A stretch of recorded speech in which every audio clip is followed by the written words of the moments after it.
Hello, ladies and gentlemen. Welcome to my commentary today. This was never about money alone.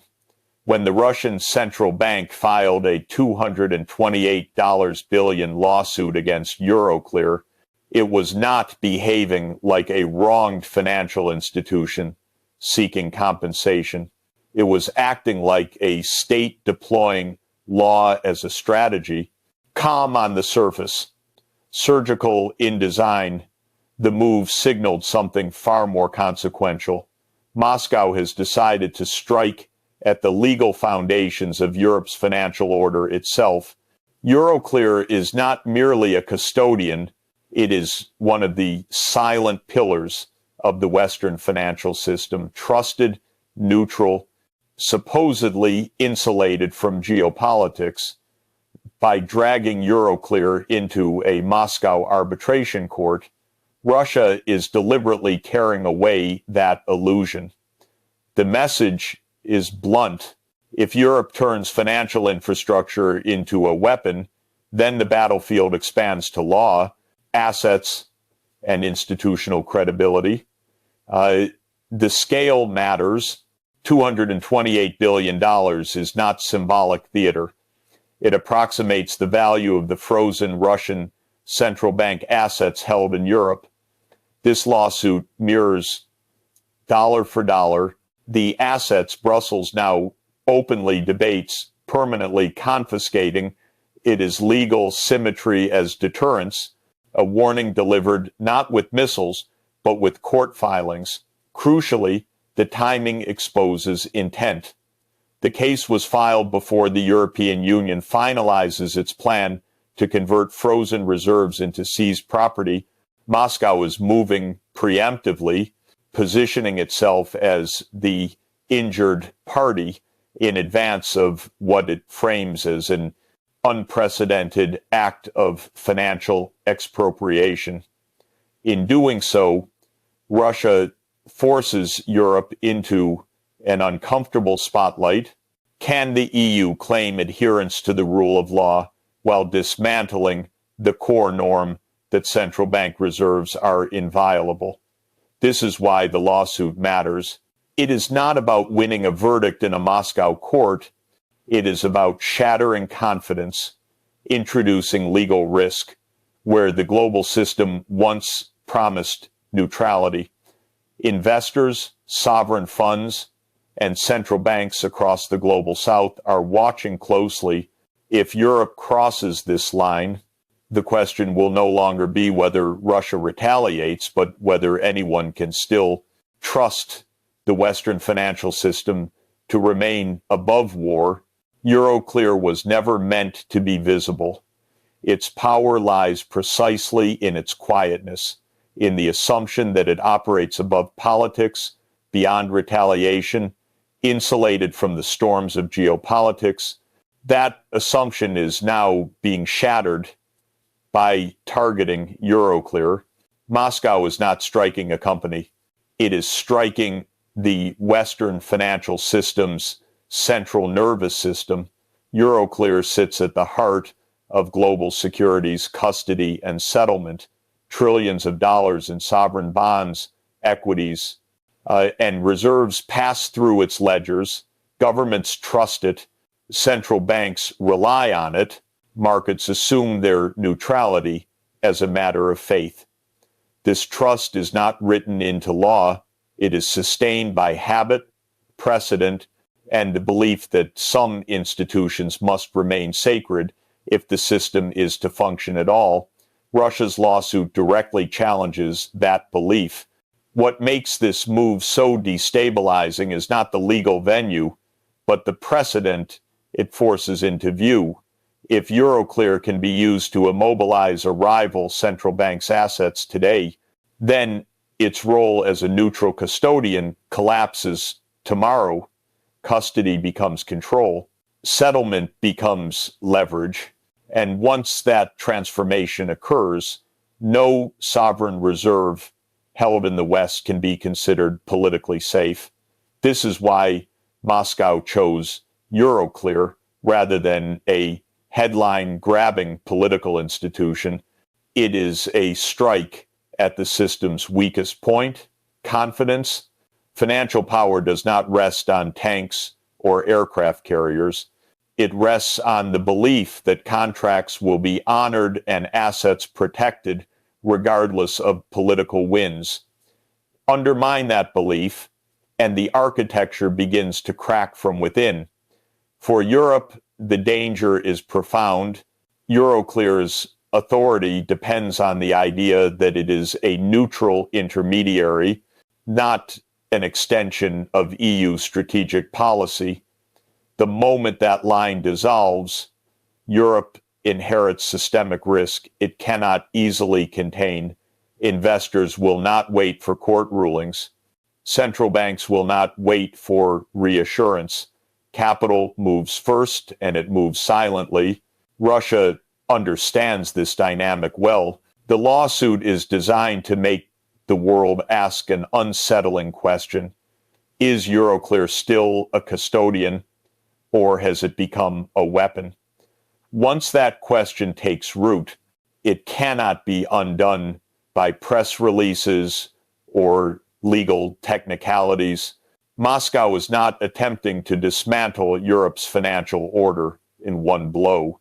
It is attempting something far more dangerous: to make trust itself fragile, to force every actor in the system to calculate political risk where neutrality once reigned.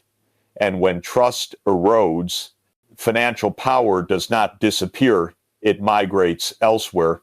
There is a profound difference between freezing assets and confiscating them. One is presented as a temporary restraint.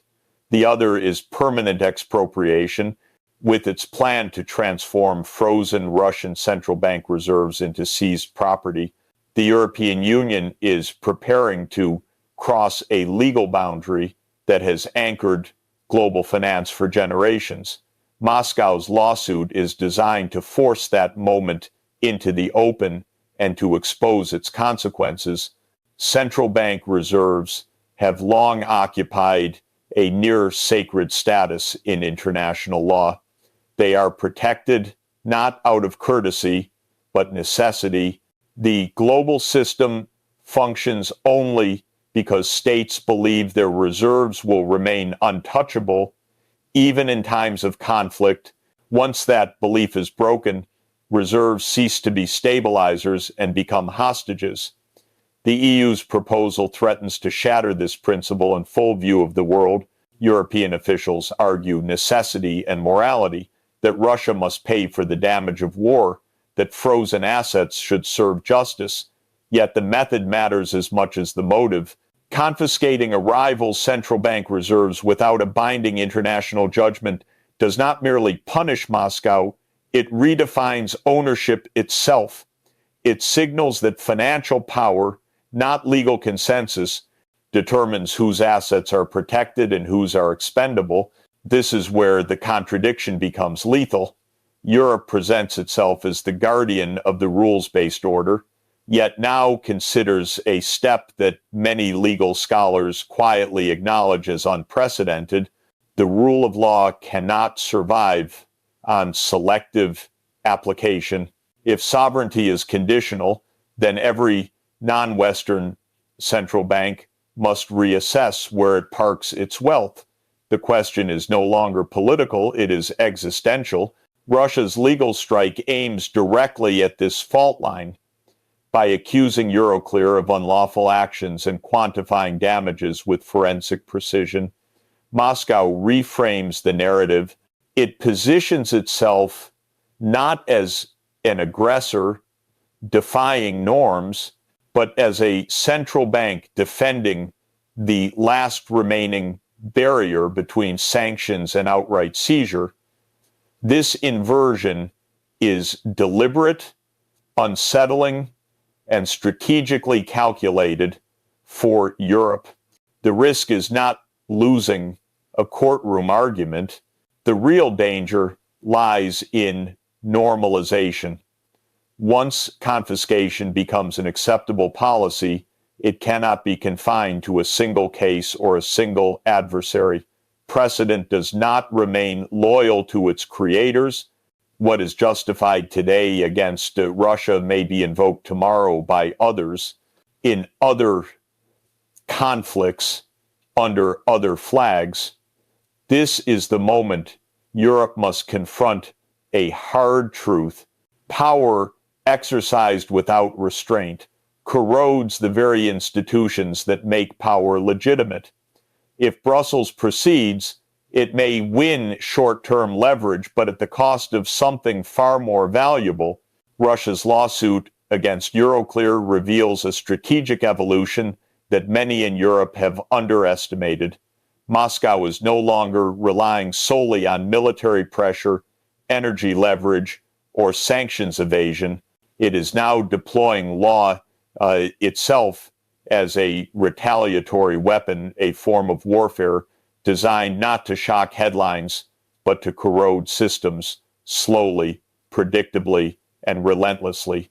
This is not improvisation. It is an adaptation. Russia understands that it cannot outmatch the West financially in the short term, nor dominate global narratives. What it can do is exploit the West's deepest vulnerability, its dependence on legal legitimacy and institutional trust, by dragging Euroclear into a courtroom and attaching a precise, massive financial claim. Moscow transforms abstract debates about asset confiscation into concrete legal risk. Lawfare works differently from missiles. It does not aim for immediate collapse. It aims for hesitation, fragmentation, and doubt. Every unresolved claim introduces uncertainty.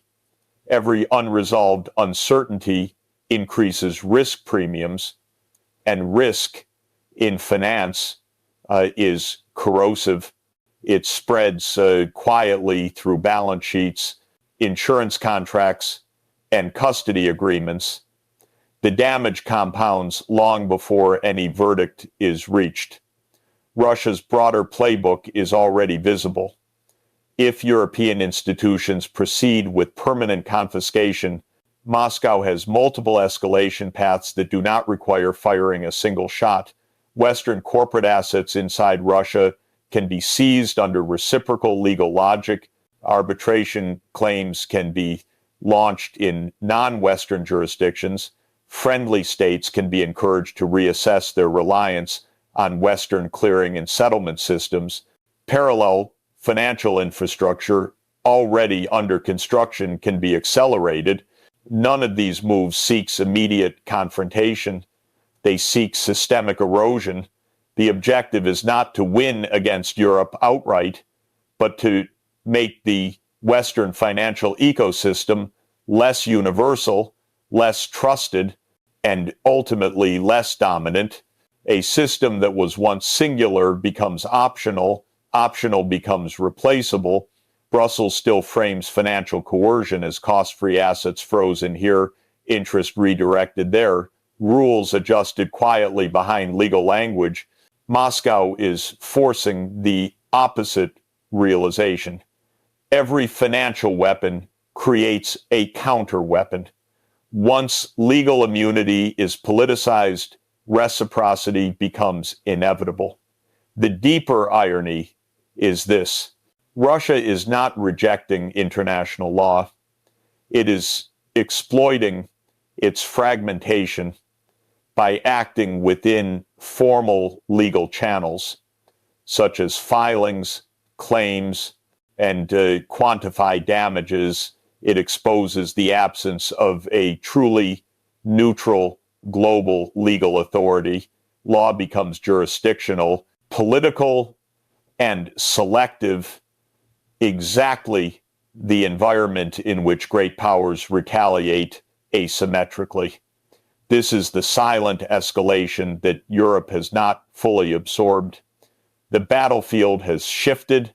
The weapons are no longer tanks or sanctions lists, but court rulings, custodial risk, and institutional credibility.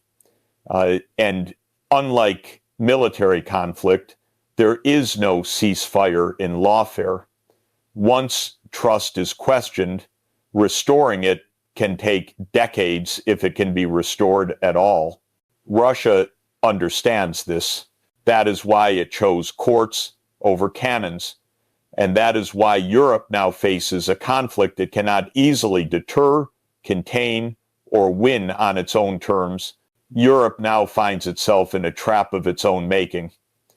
Every option before it carries costs that can no longer be hidden behind legal language or moral rhetoric. The confrontation triggered by Russia's lawsuit against Euroclear has forced Brussels into a binary choice: escalate financial coercion and risk systemic rupture, or hesitate and expose the limits of its power. If the European Union proceeds with permanent confiscation of Russian central bank assets, it will cross from sanctioning behavior into outright appropriation. That step may satisfy short-term political demands, but it will broadcast a far more dangerous signal to the world that sovereign assets held in Europe are secure only as long as political alignment holds.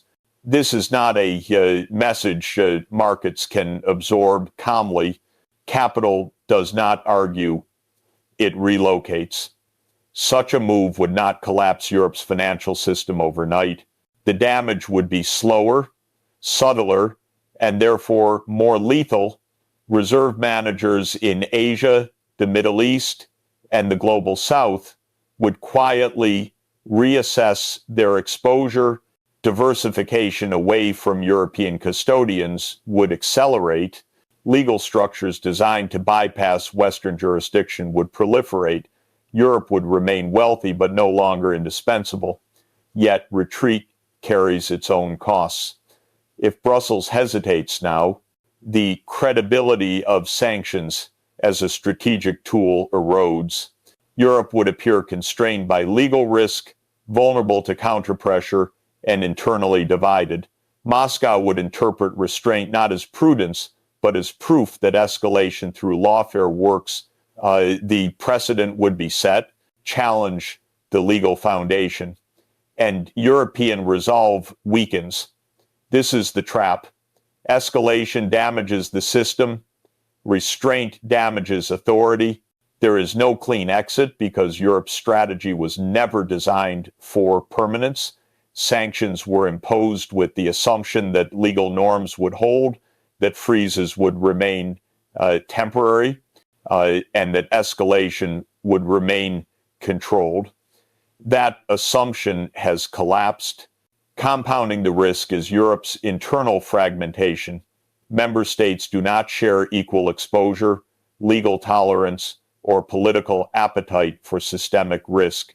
What appears as unity in public statements conceals deep anxiety behind closed doors, particularly among states whose financial sectors depend heavily on global trust and foreign capital flows. Russia understands these fractures and is deliberately pressing against them. The lawsuit is not aimed at defeating Europe in court. It is aimed at forcing Europe to choose between moral absolutism and financial stability.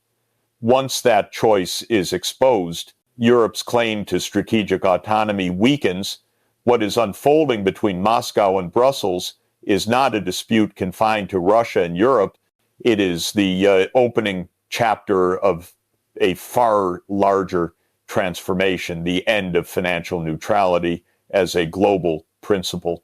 The lawsuit against Euroclear and the EU's contemplated response together marked the moment when the world's financial infrastructure ceased to be a passive framework and became an active battlefield. For decades, global finance functioned on a shared illusion that certain institutions were untouchable, certain assets inviolate, certain rules universal. That illusion is now collapsing. Once central bank reserves can be frozen indefinitely and confiscated outright, the concept of safe assets fractures along political lines. Money no longer seeks efficiency alone. It seeks shelter. This shift carries consequences that extend far beyond Europe. States that once accepted Western custodianship as neutral will begin to build redundancy, alternative clearing systems, regional custodians, bilateral settlement mechanisms, and non-Western reserve assets will not emerge from ideology, but from necessity. Fragmentation will accelerate, not because trust vanished overnight, but because trust became conditional. Europe may believe it can manage this transition. It cannot.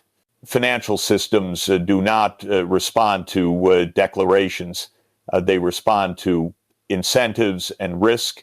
The moment legal predictability is questioned, capital disperses. The Eurozone will not implode, but its gravitational pull will weaken. What once functioned as a universal platform will slowly become a regional one. Russia's strategy is not to replace the Western financial order tomorrow. It is to ensure that it is no longer singular. In a fragmented system, even a sanctioned power gains leverage. Multiplicity dilutes dominance. Optionality weakens enforcement. This is the strategic horizon Moscow is aiming toward. The tragedy is that this outcome is not inevitable. It is the result of choices made in the belief that law can be bent without consequence, that power can override precedent without cost. History suggests otherwise. Institutions that abandon restraint in moments of moral certainty often discover too late that legitimacy cannot be reclaimed once lost. This is why this conflict matters. It is a war without missiles, without front lines, without dramatic explosions, yet its impact may be deeper than any battlefield defeat. When financial neutrality dies, the world becomes poorer, more divided, and more unstable, not because money disappears, but because trust does. And trust, once shattered, does not return with a treaty. It returns, if at all, after a generation of caution, fragmentation, and quiet retreat from a system that once promised fairness and now delivers risk. Thank you for watching.